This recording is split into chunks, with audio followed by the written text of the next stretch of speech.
The ladder develops total body rhythm, coordination, and quickness by implementing hundreds of different foot patterns.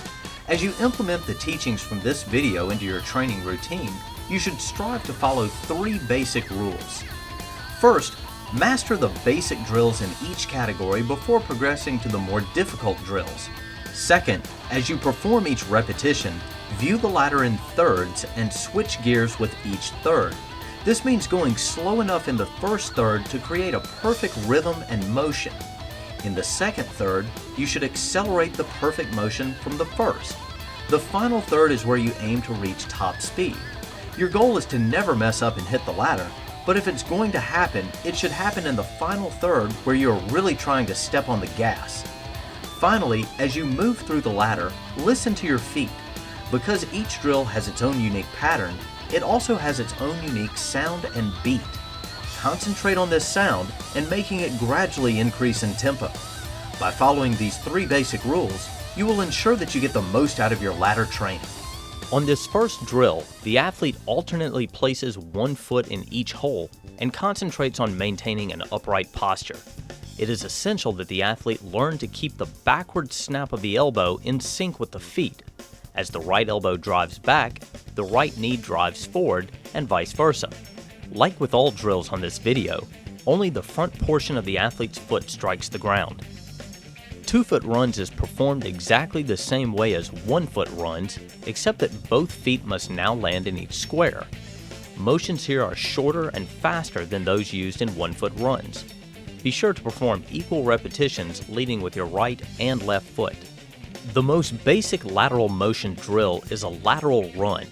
In this drill, both feet land in each square before moving on to the next square. It is of utmost importance that an athlete keep their shoulders in a position parallel with the sides of the ladder.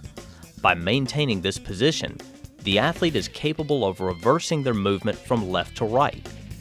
Athletes that begin to open their shoulders towards the direction they are moving leave themselves vulnerable to a cutback by the offensive player. As with all lateral drills, make sure you give equal attention to performing reps both to your left and right. The cross-country skier drill requires lateral balance and nimble feet. For this drill, the athlete begins with the lead foot in the first square and the trail foot directly behind and outside the first square. The feet quickly switch places, and then the athlete moves to the second hole and repeats. As with all lateral drills, the athlete should aim to keep his shoulders locked in a position parallel with the sides of the ladder. This version of hopscotch, the athlete starts with both feet inside the first hole, and then hops forward and lands with a foot on either side of the second hole. This pattern is repeated through the entire length of the ladder. The athlete should concentrate on maintaining a low center of gravity, especially as the speed of the hops increase. Straddle hops place the athlete in a low, wide-based defensive position. The athlete should pretend he has a board between his ankles that keeps the feet locked in approximately 2 feet or more of separation. Contacts with the ground should be light, quick, and only involve the ball of the foot. As with all drills in this section, the athlete should spend as little time as possible on the ground in between each hop. Jump cuts are great for any athlete that competes in a sport that requires the ability to cut on a dime. The athlete's feet are kept together and alternately hop in and out of the ladder. The knees should be bent to absorb shock, and a slightly crouched position should be maintained at all times. The crazy climber drill helps athletes develop a quick rebound off the ground and also enhances hip flexibility and rhythm. An athlete performing the crazy climber should keep his feet locked in approximately an 18-inch separation. When hopping, both feet should hit the ground at the same time, and the hips should be on a constant swivel. Notice that the athlete always pivots off the foot on the inside of the ladder, and that the athlete's upper body generally remains pointed towards the end of the ladder. When performing the buzzsaw, the athlete begins in a lateral position behind the first hole of the ladder. The athlete then steps into the first hole with the lead foot and then into the hole with the trail foot. The athlete then exits the hole by stepping out with the lead foot and then stepping out with the trail foot. The athlete should enter and exit each hole of the ladder with both feet before moving on to the next hole. This one is called a linear trail whip.